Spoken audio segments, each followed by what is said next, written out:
हाँ, मैं ये पूछना चाह रहा था। ठीक है, हर एक चीज के बारे में दीदीवार जी ने भी और सभी ने बात की कि क्या क्या चीजों के नशे हैं। अच्छा, एक बात मुझे समझ नहीं आती, जो सबसे ज्यादा नशा इंडियंस कर रहे हैं वो है चाय का नशा। अब चाय वो सुबह भी उनको चाहिए, चाय कहीं से आते हैं तो भी चाहिए। और हम पंजाबियों को तो ये हालत है कि घर से चाय पी के जाते हैं, अगर किसी जगह जाना हो फिर वहां भी चाय पीते हैं। और जब हम घर थके हुए वापस आते हैं तो यही कह देते हैं बहुत थकावट हो गई है तो इसलिए चाय पीते हैं। तो हम हमेशा चाय पीते हैं, तो क्या वो नशा नहीं है? और अगर वो नशा है तो फिर गवर्नमेंट उसके लिए तो कुछ भी नहीं करती। हमें लाइन में लग के शराब लेनी पड़ती है, लेकिन लाइन में लग के चाय की पत्ती नहीं लेनी पड़ती। और उससे भी कहते हैं नशा, कैफीन तो है ना उसमें। तो दीदीवार जी, इस पे थोड़ा सा और बताइए, क्योंकि आपने इसका नाम लिया था चाय का। ये नशा चाय का, हाँ जी। मैंने कई नशे की बात करी है, उसके साथ एक बात कही थी कि हमें सजग होना है। हाँ और आप पंजाबी हो, मैं भी पंजाबी हूँ, और ये हाँ खाली पंजाबियों की नहीं है, हिंदुस्तानियों की एक हर जगह रवायत है। दुकानदार हो, व्यापारी हो, चाय नहीं पूछी यार उसने, हमें ऐसा क्या हाँ। हुआ उसने चाय तक नहीं पूछी, हम ये इतनी बात कह देते। जी हाँ। इसका एक साधारण सा है कि हम अगर 4 कप चाय दिन में पीते हैं, हाँ जी। तो हम पहले चाय पीने से पहले आधा गिलास या पूरा पौना गिलास पानी जरूर पिए, और कभी भी पूरा कप चाय का ना पिए, हमेशा हाँ, आधा कप ही चाय लें। तो हमारी 4 बार की चाय 2 कप बन जाएगी, 6 बार की चाय 3 कप बनेगी। मैंने अपने जीवन के अंदर बगैर पानी पिए कभी चाय नहीं पी, और कभी आधे कप से ज्यादा चाय नहीं पी।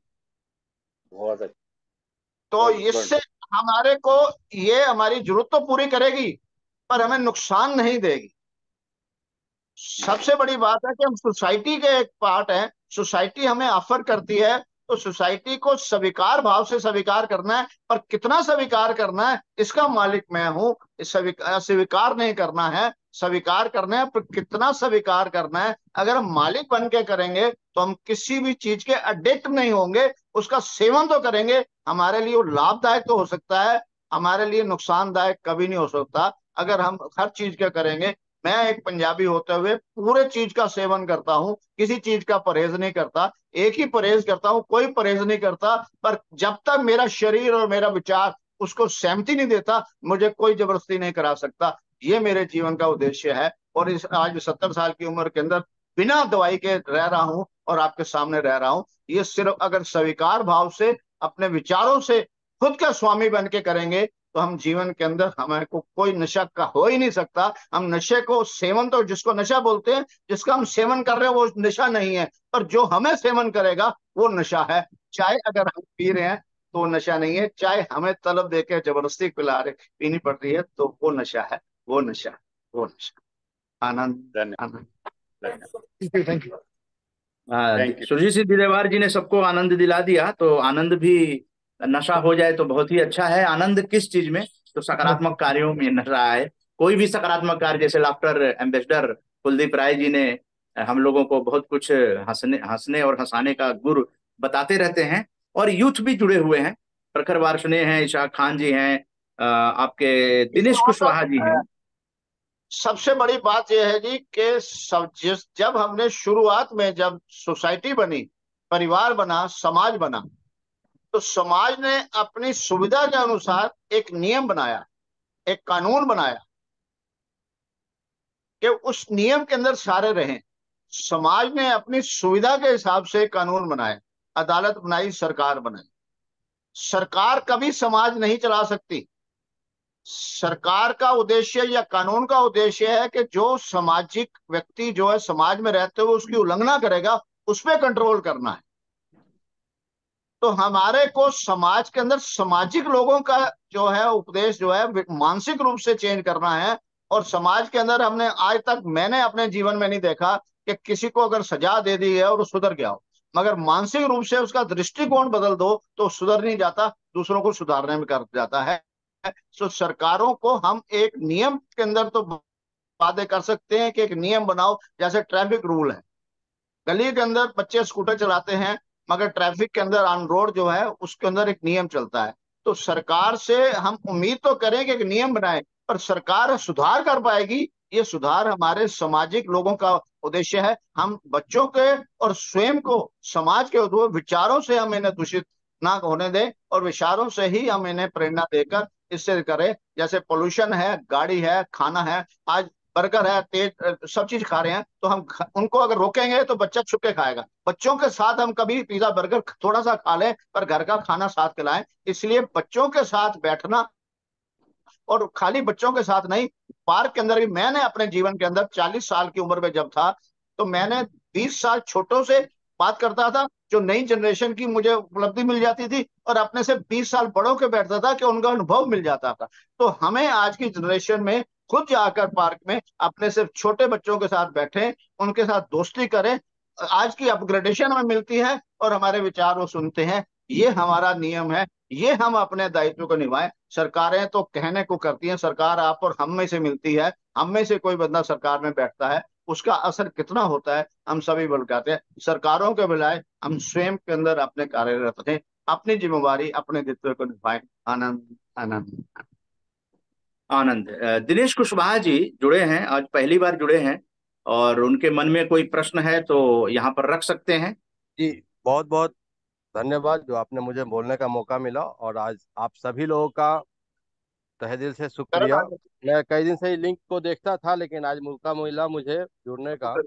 मेरा सर, ये दिलदेवार जी का बात उनका सुना, मुझे बहुत अच्छा लगा कि नशा मुक्ति से बेहतर है नशा युक्ति।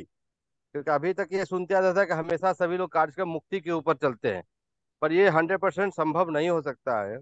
युक्ति के ऊपर सर, जैसे आ- इन्होंने बताया, और इस चीज को हम भी महसूस करते हैं कि 14 साल से 21 साल की उम्र में ही ये लत लगने की उम्र होता है।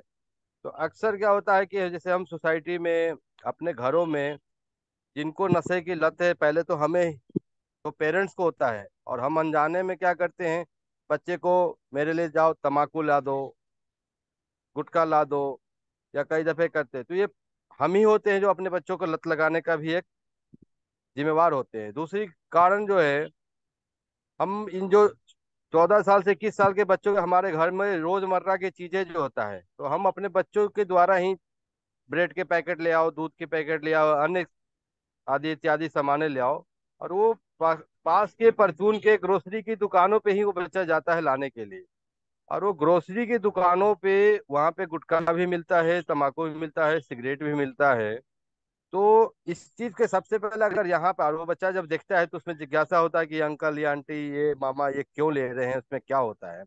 तो हम अन्य सोसाइटियों के एक मुहिम चलाए कि सभी को RWA से मिल करके, कि अपने इलाका के जो आपके ग्रोसरी का जो परचून की दुकानें हैं, वहाँ सब कुछ बिके, पर नशा का सो भी जो वस्तु है, क्योंकि गवर्नमेंट से अलाउड है, हमारे स्कूल से 100 मीटर के दूर पे, 100 मीटर ही क्यों, पूरे सोसाइटी में ये सामान है। हाँ, जिनके जो प्रॉपर जो है अपने पान की खोखे दुकान पे प्रॉपर मार्केट में वो बिके, ठीक है, क्योंकि सरकार ने लाइसेंस देती है, सरकार फैक्ट्री दुकान चलाने के लाइसेंस देता है, तो हम उस पर रोक नहीं लगा सकते हैं। लेकिन एक RWA रोक तो लगा सकती है कि हमारे सोसाइटी के अंदर अन्य परचून की दुकानों पे ये नहीं बिक सकता है। इस पे मेरा एक सुझाव है सर, तो ये कहाँ तक कारगर रहेगा?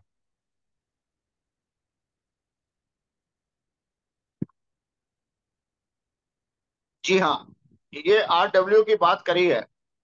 जी। RW का जो काम है, अगर वो सही पूरी तरह से हर जगह पे करता है, जैसे सड़क नहीं बनाई, सड़क की फोटो लेकर कारपोरेशन में देता है, जैसे कुछ समय के अंदर आता है, पूरी एसोसिएशन के अंदर RW के अंदर सभी कंट्रीब्यूशन बराबर करते हैं, और जो कूड़ा फेंका जाता है उस कूड़े पे नहीं होता, अगर वो आ रहे हैं तो निश्चित रूप से इसका असर होगा ही। मगर ऐसा ना हो कि हम बाकी चीजों से नजरअंदाज करके इसी पे प्रेशर करें, तो कोई नहीं मांगेगा। हमारा जैसे शरीर है ना, हमारा बाजू जो है वो अपना काम करता है, टांग अपने काम करती है, नाक अपने काम करती है, तब शरीर पूरा काम करता है। तो RW के अंदर जितने भी लोग हैं, हम सजग रूप में अपने अपने रोल को जब तक करेंगे, तो वो एक शरीर रूपी का भी कार्य करेगा। ऐसा ना हो कि एक दुकानदार को लगे कि मेरे लिए ये प्रेशर कर रहे हैं, अगर हम करेंगे तो वो सहज भाव से रिक्वेस्ट से ही मान जाएगा, सख्ती की जरूरत नहीं है। पर हमें पहले एक शरीर के रूप के अंदर, पूरे RW के अंदर अपने विचारों को एक करेंगे तो निश्चित रूप से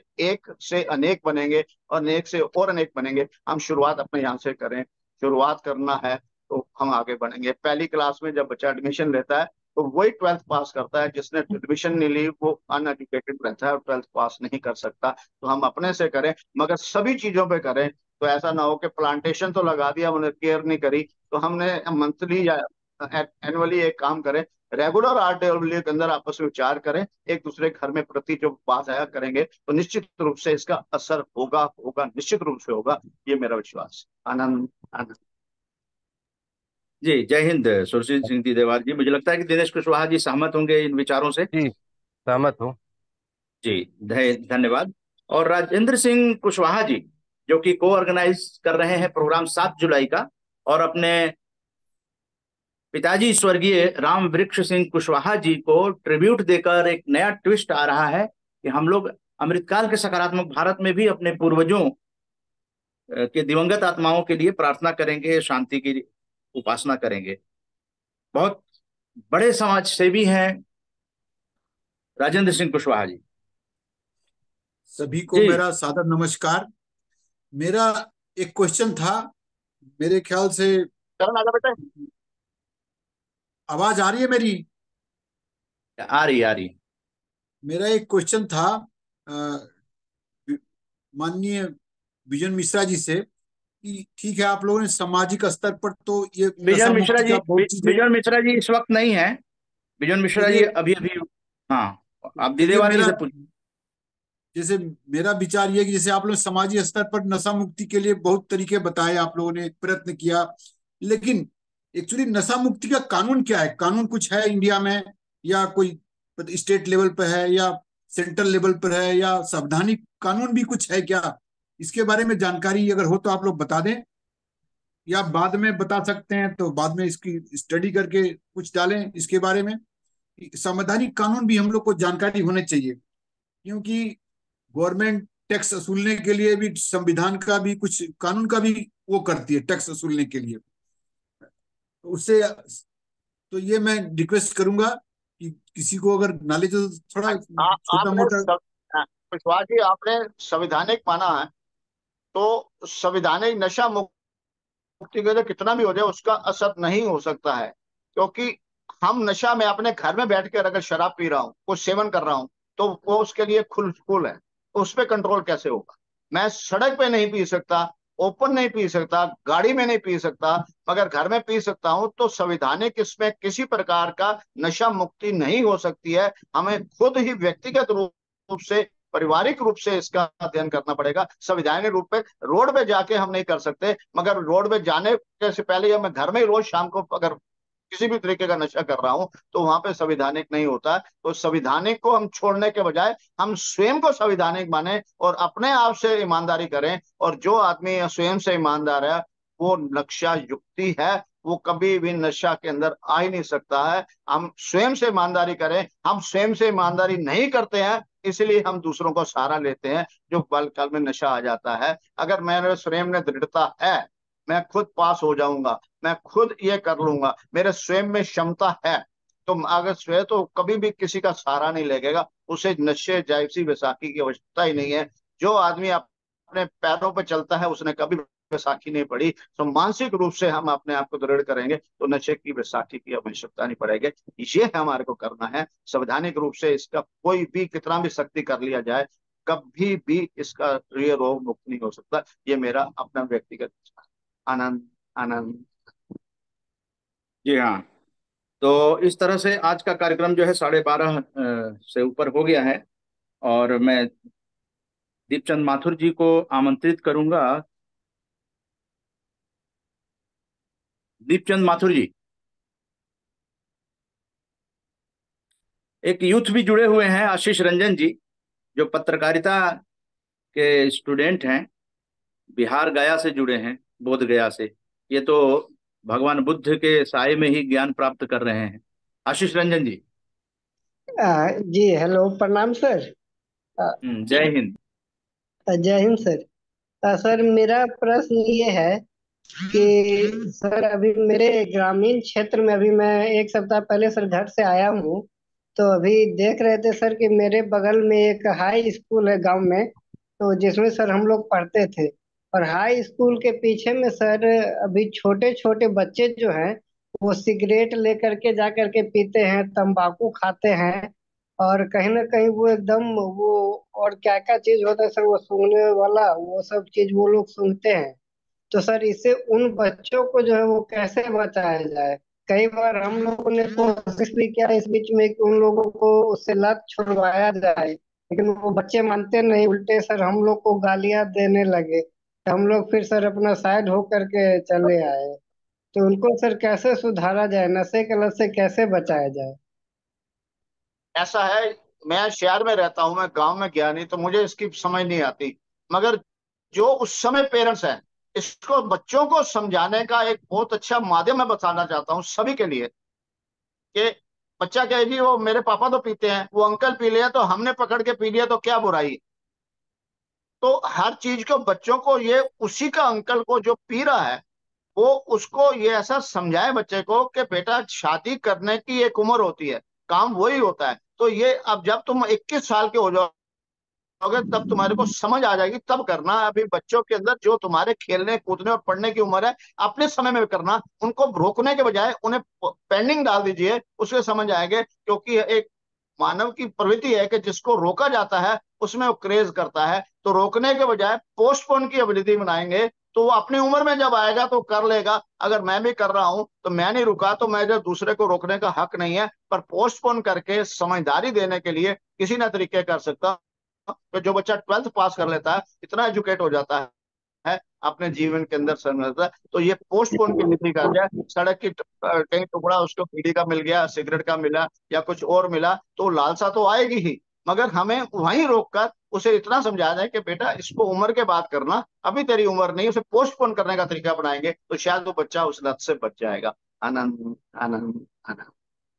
जी जय हिंद। तो मुझे लगता है कि आशीष रंजन जी पत्रकारिता में इसको शामिल कीजिए कि सकारात्मक जो बातें हैं वो ज्यादा से ज्यादा समाज के अंदर जाए, अच्छाई जाएगी तो नई पीढ़ी के बच्चे जो हैं वो देखकर अच्छे कर्म करेंगे।